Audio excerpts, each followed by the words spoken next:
Hey you, and welcome. My name is Mike, and in this old video, we are going back to Canada. Been a while. Okay, I'll be a bit more specific. Ontario, Mississauga, right by Toronto. So yeah, Toronto again. So, what the story with this one? In this old video, we're talking about the Harrison family. A family that was originally thought to have, extremely bad luck. Yeah, what happened to them was completely natural and coincidental. Wink wink. Until it was revealed that luck had nothing to do with it. So yeah. Let's give it a go, you and I, come on.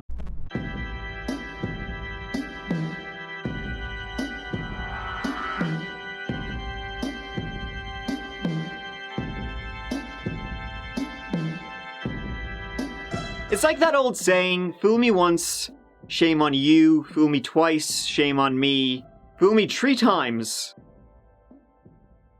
Go f*** yourself.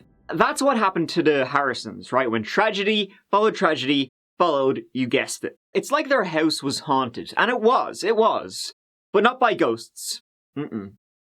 Assholes. So let's talk about the family that lived in that house. Bill Harrison was married to Bridget, and they lived at 3635 in Leafy Pitch Pine Crescent, Mississauga. They lived there for almost 4 decades. It was a big old house, and where the Harrisons would host large family gatherings.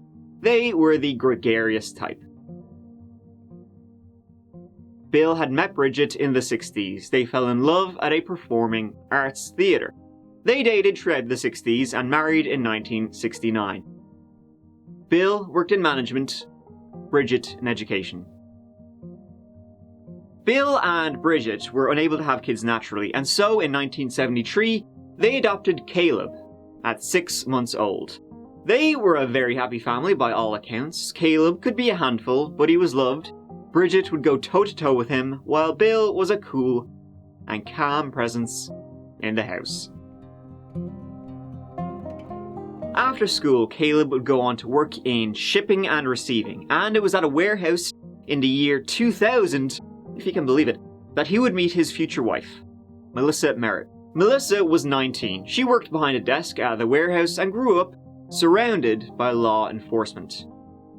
Sure hope she doesn't go on to do something that would, embarrass her dad and her brother, who were both cops.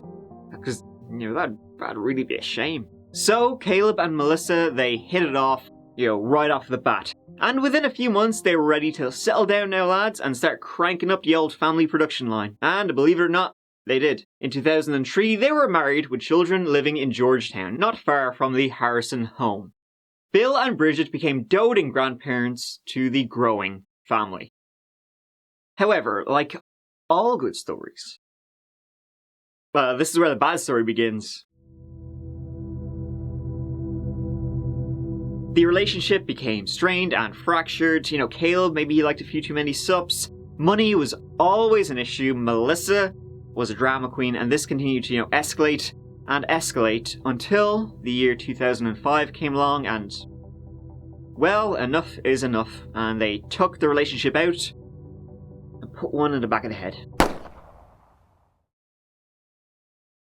Caleb was devastated, especially by the idea that he might not be around his children every day. He had unanswered questions as an adopted child, and so wanted to make sure he was always with his own children. He would move back in with his mom and dad and end up sharing custody with Melissa. And the stress of the breakdown of his marriage would just make him even thirstier. So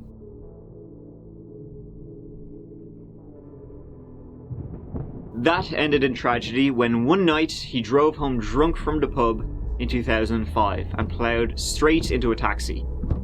The taxi driver didn't survive and 4 passengers were injured. Caleb himself was seriously injured and released on bail.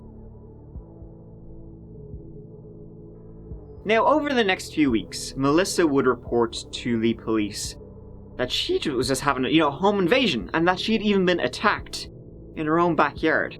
Melissa pointed the finger at Caleb. A Caleb that was in crutches, from the drunk driving incident, so he could barely walk. She would continue to tell the police of more and more home invasions. It kept happening, Jesus. To the point where a cop would later say he was 100% sure she was just inventing them. Regardless, time rolled ever onward. Caleb and Melissa got 50-50 custody. Bill and Bridget were delighted and heavily involved in their grandkids' lives, and Melissa would eventually divorce and marry a man named Christopher Fattore, a bouncer, handyman, and Hooters manager. His YouTube username was 1021 Big Daddy. Melissa and Christopher would have 4 kids over the next few years.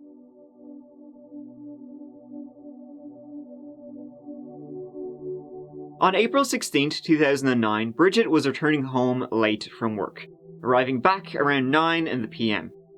The house was dark when she arrived. Caleb at the time was serving an 18-month sentence for the drunk driving. Inside, all the lights were off, and she found dinner set up as if Bill was expecting her at any moment. And so, not being able to find Bill, well, she did find him. In the bathroom. He wasn't breathing, and Bridget called 911. What's your emergency? My husband, I just came home from work and I found him collapsed on the bathroom floor. Okay, is your husband awake? No, he's not. I can't move him. He's wedged against the wall between the toilet and the door and everything. Just stay on the line, ma'am. Yeah, I can't move him. He's not breathing. Okay. I can tell. Oh my God.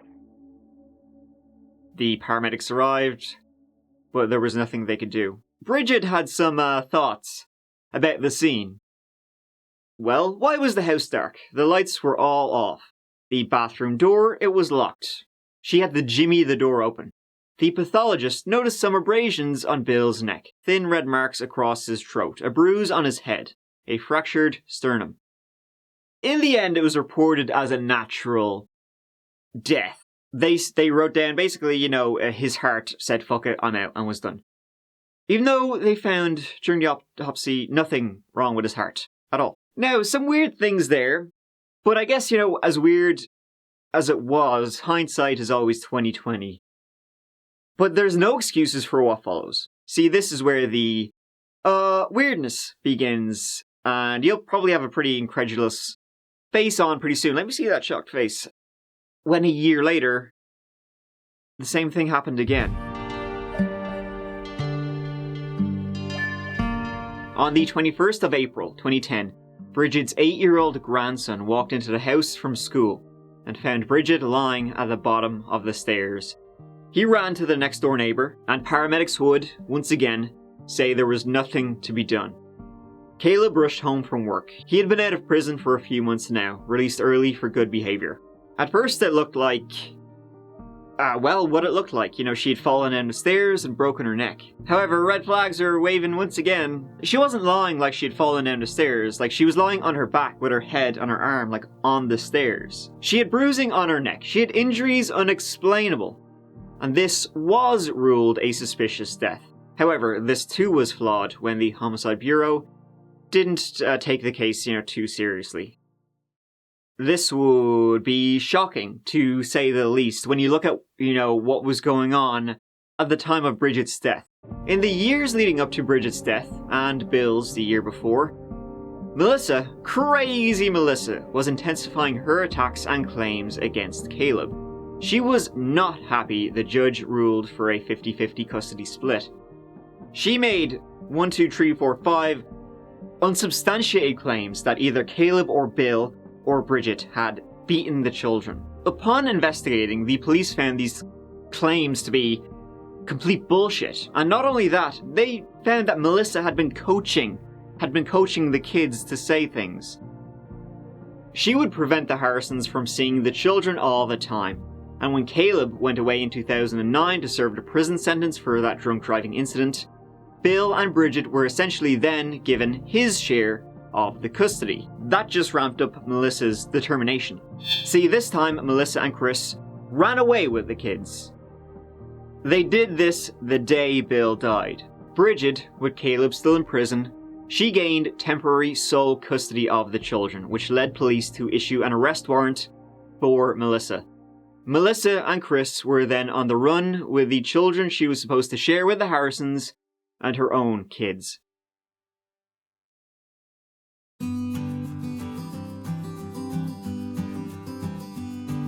Over the span of 7.5 months, they went to Calgary, then Nova Scotia, where Melissa was arrested. Granny Bridget would then get sole custody of the kids, till Caleb got out of prison, and Melissa would be essentially put on house arrest and not allowed to have unauthorized, access to the kids. The hearing, for that abduction case against Melissa, it was scheduled for the 22nd of April, 2010. Guess who was going to speak at that hearing? Bridget, who was found at the bottom of the stairs the day before. Melissa got real lucky, didn't she? The family that had, questions after Bill's death, they now had a hell of a lot more. During the investigation, laughable investigation into Bridget's death, Caleb told the police, "I would ask where Melissa and Chris were." Just so you know, Caleb, we use this room for the purpose of taking statements from anybody we need to take a statement from. Sure. So there's a video camera here, so everything that we say is being recorded. Okay. Just want to say very sorry for your loss. I understand it's a hard thing for you to have to, there's other things you'd rather be doing. There was a mark on your mom's chin. Yeah, like this. Like a bruise or something? Yeah. Yeah. And the coroner's just not sure. Yeah, I talked to him about that. About when or because I how said that happened. It wasn't like that in the morning, like when she dropped me off. Now, it's important to note that in both deaths, Bill's and Bridget's, there was no signs of a disturbance, no signs of a fight, no signs of forced entry. But they would say, Caleb would say they often left the doors unlocked. They lived in a very safe neighborhood. Police spoke to Melissa. I think it's weird that she passed away a week after Bill. It was almost a week between the anniversary of, I don't know what you call it, but say the anniversary of Bill passing away. He had passed away for 1 year, and then I think it was almost a week later that she had passed away. I think that's odd. But, you kind of then when you start thinking about it, it's well, it was a year anniversary since her husband passed away. Maybe, like I said, I've heard the stress killed. I've heard, it can kill you. It can just eat away at your body or whatever. I've been told that because I've been stressed out, since my kids were taken from me, and my doctor's you need to take it easy. Because it'll kill you. I have ulcers now that I'm on medication for. Yeah, I was going to ask, are you on medication? Yeah, so because I'm just always worrying and I don't see them and I'm stressed out about everything that's going on. And, he's you'll get sick, from the stress. It'll just eat away at your body and you'll just shut down. Me being different, I'm, a 30-year-old woman compared to a 63-year-old woman, but, whatever. Yeah. So, when I thought about it, I was that's really weird. That close of a time span. Yeah. But then sometimes then I'm thinking, well, maybe the 1 year anniversary, you get upset again. You feel you go through that remorse again. I don't know. Yeah. As to when I don't know anything that would have happened to her, I've got, my worries about things, but. And what would those worries be? Well, not so much worries, just, when I was with Caleb, I don't want to be I've already been told by Detective Amoroso that fingers are being pointed, and I'm not in any way pointing fingers because that's not why I'm here. But when I was with Caleb, he didn't have a good relationship with his mom. Okay. And I'm not saying that's enough to do something to her, but he didn't have a great relationship with his mom. They had, they would argue a lot. I know that they had a rough, growing up stage where they wouldn't get along. I don't know. And again, I don't know how she died. I don't know what she looked like. I don't know if she was assaulted. I don't know if she I don't know anything about that. So I don't want to be making any assumptions that he beat the hell out of her and she died, because I don't know. I don't know what she looked like. If, her face was all bashed in, then maybe it would be a little bit more stronger of a thought. Melissa was happy to nudge, nudge, wink, wink away at Caleb. Like I said, I'm not pointing fingers at him. I wonder if. I'm not in any way pointing fingers. He beat the hell out of her and she died. And told the police she was home all day at a daycare she was trying to start up.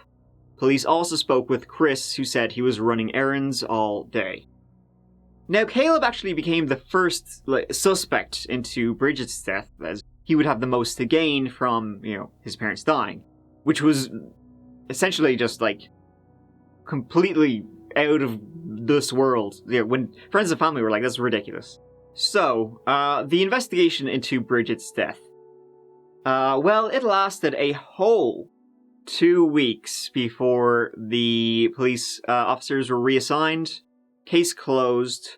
Cause of death undetermined.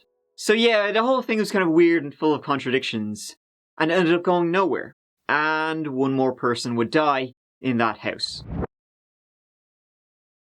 In 2013, Caleb was still living there, raising his kids by himself.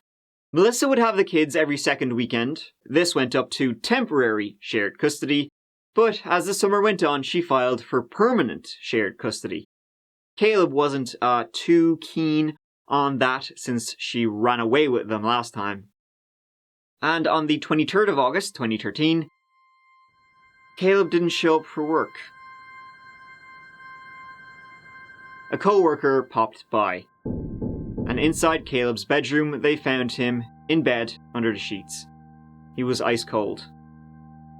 He had been beaten and strangled.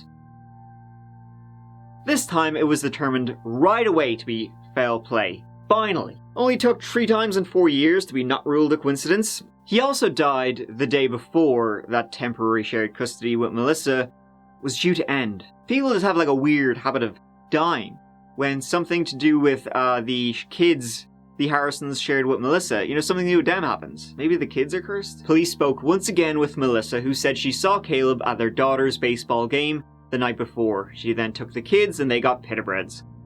They spoke with Chris also. So the autopsy of Caleb's body, it was pretty apparent that there was a lot of similarities between what happened to him and what happened to his mother, Bridget. And that's when the police started, digging into the whole custody crack, or nil crack, as it would turn out to be. And so learning all about the custody disputes that had been going on for years, they started investigating Melissa and Chris. Keeping a sharp eye on them and getting warrants, they managed to get a hold of their rubbish, and inside they found these running shoes. Looking brand new, yet binned. White. They also learned they had been purchased the night before Caleb was murdered. They also found gloves in the bin, gloves which had both Caleb's and Chris's DNA. Chris's DNA was also found under Caleb's fingernails, but the police didn't swoop in just yet. 2 weeks after the death of Caleb, Melissa filed for sole custody, and her, Chris, and the 6 children left for Nova Scotia, under the watch of the police.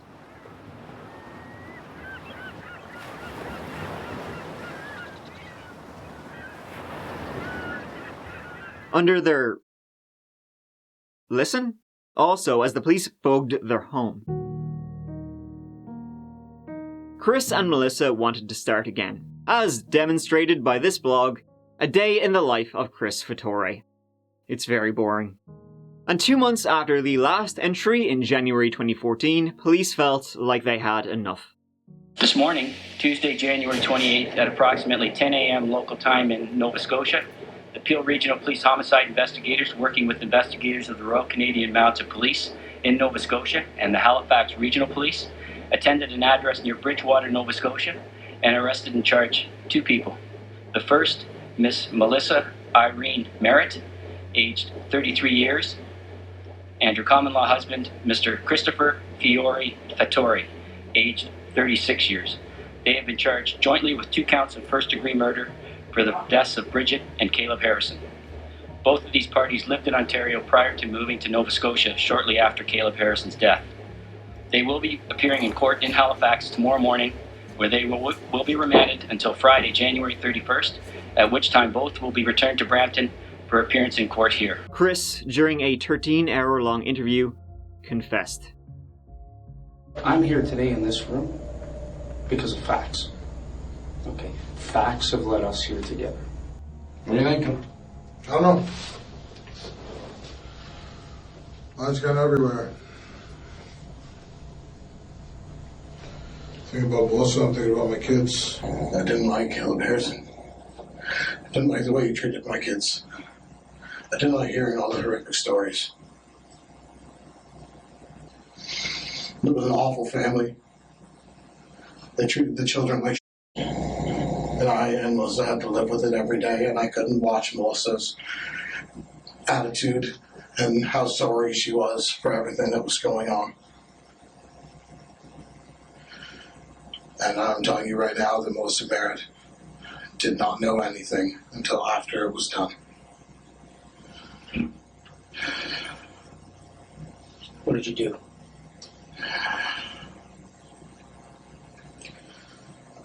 I killed Bridget Harrison and killed Harrison. How did you kill Bridget?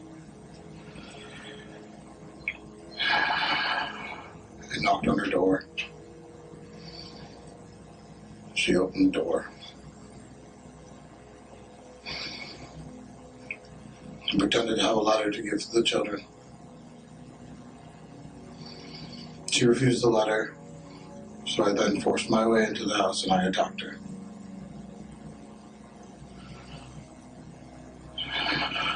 What did you do? I hit her a couple times.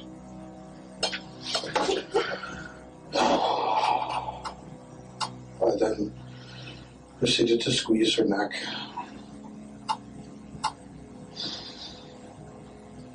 Until she stopped breathing and laid on the floor.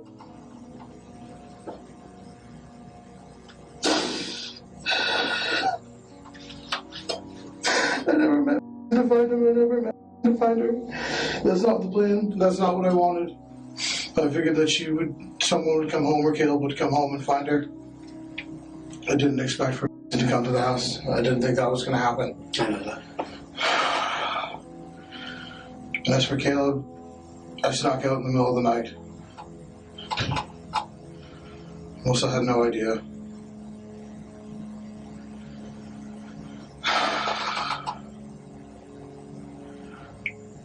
I left, I went there. I got into his house. Proceeded to go up to the bedroom. I hit him in the chest. And when he sprung up, we began to struggle. I threw him into the shelving unit beside his bed.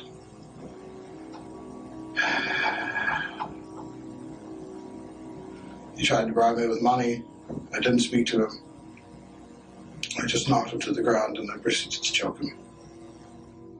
And I hope that when it comes down to sentencing, the court has mercy that I told you.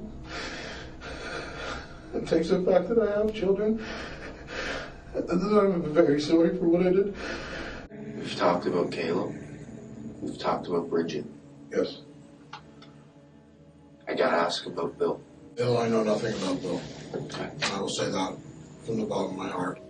Bill, out of the three of them, was the nicest man out of the family. He said Melissa had nothing to do with either murder, only finding out later. He did it, obviously, for custody. A few days later, while at Halifax Airport, on their way, to be transported back to Ontario, Chris and Melissa were put in the same room, and they started yapping away. Unbeknownst to them, there was a recording device in the room. What'd you do? What'd you do?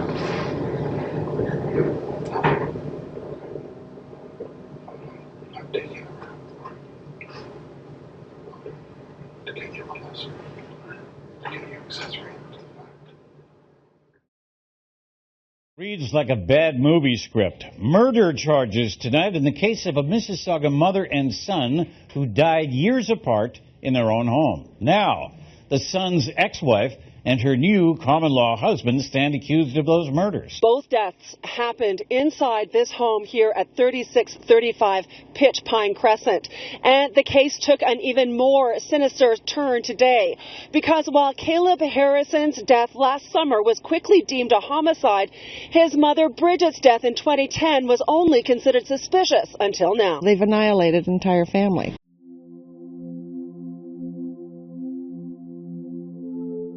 Chris and Melissa were charged with the murders of Caleb and Bridget, not with Bill. At that time, that is. He'd been cremated, so there was nothing to reinvestigate.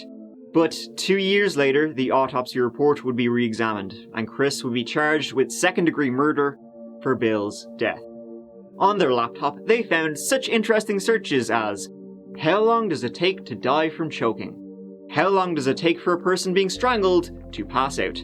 If a grandparent has legal custody and they die, which of the parents gets the kids? And easy ways to kill and get away with it. They should have Googled harder. In 2018, Christopher Fattore was found guilty of murdering Caleb and Bridget. During the trial, he recanted his confession, said he only spoke to protect his wife. He said he didn't kill Bridget, and he only killed Caleb by accident. He only meant to hurt him. That ploy did not go well for him. But he was found not guilty of murdering Bill. That turned out to be the ghosts inside the house. Melissa Merritt was found guilty of murdering Caleb also. Though she wasn't there for it, the prosecution said, it was her plan. A mistrial was declared on her charge in Bridget's death after the jury could not reach a verdict. They both received life sentences in prison, with parole after 25 years. Well, Ken, I can tell you that last week in front of the jury, Melissa Merritt seemed to shed a lot of tears. And indeed, Christopher Fattore, after confessing to the murders to police a few years ago, also shed a lot of tears. That was a confession he later recanted on the stand. But today, as they were watching some very tearful victim impact statements, it seemed that not a tear was shed from the prisoner's box. So, police came under the shit after this. The Harrisons were demanding answers as to what kind of investigation they were running. A police review was launched, and as of March 2020, they found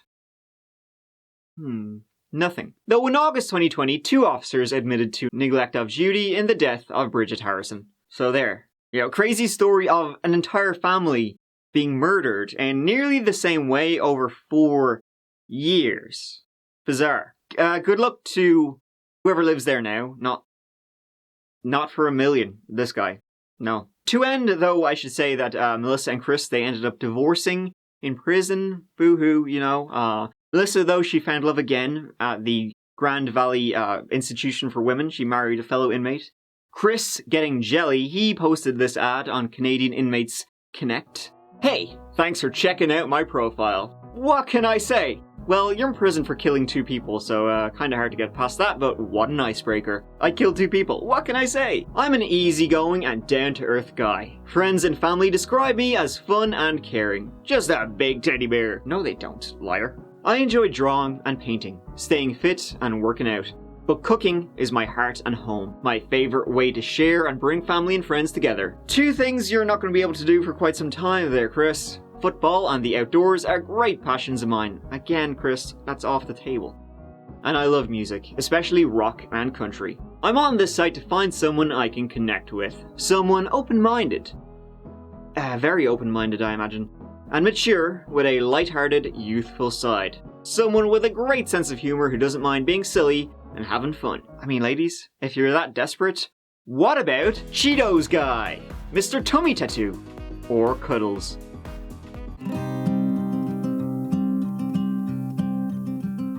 Thank you so much for watching. I really appreciate it.